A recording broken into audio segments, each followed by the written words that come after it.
Mobile phone आज के समय में हर किसी की जरूरत बन गया है। इसके बिना बड़े हो या बच्चे या फिर बूढ़े कोई भी नहीं रह सकता। इसे आप इंसानों के शरीर का हिस्सा भी कह सकते हैं। लेकिन क्या आपको पता है, इस बात की भविष्यवाणी आज से कई सालों पहले की जा चुकी थी। दरअसल साल 1926 में एक अमेरिकी मैगजीन को दिए इंटरव्यू में एक वैज्ञानिक ने भविष्य में होने वाले एक पूर्वानुमान का जिक्र किया था। उस इंटरव्यू में वैज्ञानिक ने आने वाले समय में तस्वीरें, संगीत और वीडियो ट्रांसमिट करने के आइडिया को पॉकेट टेक्नोलॉजी का नाम दिया। उन्होंने स्मार्टफोन के आविष्कार के 100 साल पहले ही इसकी भविष्यवाणी कर दी थी। लेकिन उन्होंने शायद ये नहीं सोचा था कि मोबाइल हमारी जिंदगी का इतना अहम हिस्सा बन जाएगा। हम जिस वैज्ञानिक की बात कर रहे हैं वह कोई और नहीं, दुनिया के महान वैज्ञानिकों में से एक निकोला टेस्ला थे। 10 जुलाई 1856 में जन्मे निकोला टेस्ला बचपन से ही बहुत ही बुद्धिमान थे। कम उम्र से ही वे जिस भी किताब को पढ़ते थे उन्हें वे सारी किताबें पूरी तरह से याद हो जाती। बचपन से ही उनकी मेमोरी बहुत ही बढ़िया थी। वे भाषाओं को बहुत ही जल्दी और आसानी से समझने लगते थे। सिर्फ कुछ ही घंटे सोकर वे लगातार काम करते रहते थे। इलेक्ट्रिक के सवालों में उनकी विशेष रुचि थी और बिना उनका सोल्यूशन निकाले वे चैन से रह ही नहीं पाते थे। साल 1884 में टेस्ला जब न्यूयॉर्क आए तब उनकी जेब में सिर्फ 60 सेंट थे। यहाँ उनकी मुलाकात एडिसन से हुई। उन्होंने एडिसन को अपने काम के बारे में बताया जो ऑल्टरनेटिंग करंट यानी एसी पर आधारित था। वहीं एडिसन के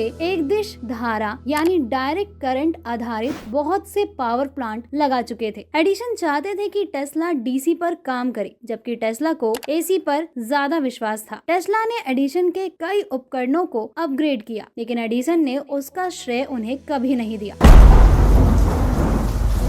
लेकिन बाद में दुनिया को ऑल्टरनेटिंग करंट की इम्पोर्टेंस के महत्व को स्वीकार करना ही पड़ा। वहीं अगर बात की जाए निकोला टेस्ला के सबसे बड़े आविष्कार की, तो उनके सबसे बड़े कार्य के रूप में टेस्ला कॉइल को याद किया जाता है। टेस्ला ने न्यूयॉर्क में एक टावर बनाया जिसके ऊपर उन्होंने अपना बनाया कॉइल लगाया, जिसमें हवा में चिंगारी होने से कॉइल में ऑल्टरनेटिंग करंट के जरिए बिजली दौड़ती थी। इसी कॉइल का उपयोग करते हुए उन्होंने एक बड़ा ट्रांसमीटर भी बनाया जिसे मैग्नीफाइंग ट्रांसमीटर कहा गया, जिसके जरिए उन्होंने बिना तारों के 1 किलोमीटर दूर तक बिजली पहुंचाई थी। इसके अलावा टेस्ला को एक खास टरबाइन विकसित करने के लिए भी जाना जाता है। उन्होंने एक पिस्टन इंजन का विकास किया जिससे डिस्क घूमती थी। उस समय के टरबाइन कम कारगर थे और ब्लेड पर निर्भर थे, लेकिन टेस्ला ने अपने आविष्कार में कई डिस्क जोड़कर अपकेंद्री पंप बनाए थे, जिससे बाकियों के मुकाबले उनका टरबाइन ज्यादा कारगर पाया गया। आप सभी ने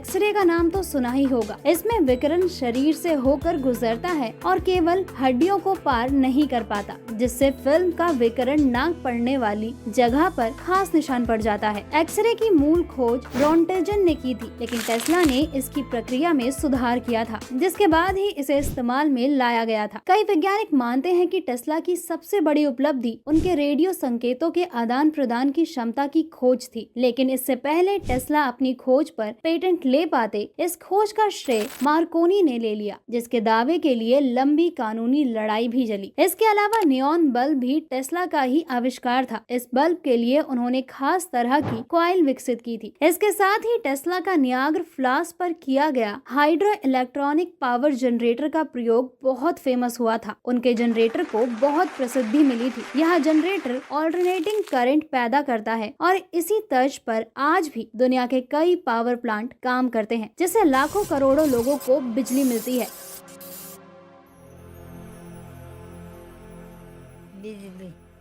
इसके अलावा उन्होंने इंडक्शन मोटर, रेडियो संकेतों से नियंत्रित नाव भी बनाई थी। वहीं मानसिक बीमारियों से गुजरते हुए टेस्ला ने 7 जनवरी 1943 को अंतिम सांसें ली। तो दोस्तों, ये थी महान वैज्ञानिक निकोला टेस्ला की कहानी। ऐसी ही वीडियो के लिए बने रहिए हमारे चैनल के साथ। तब तक के लिए नमस्कार।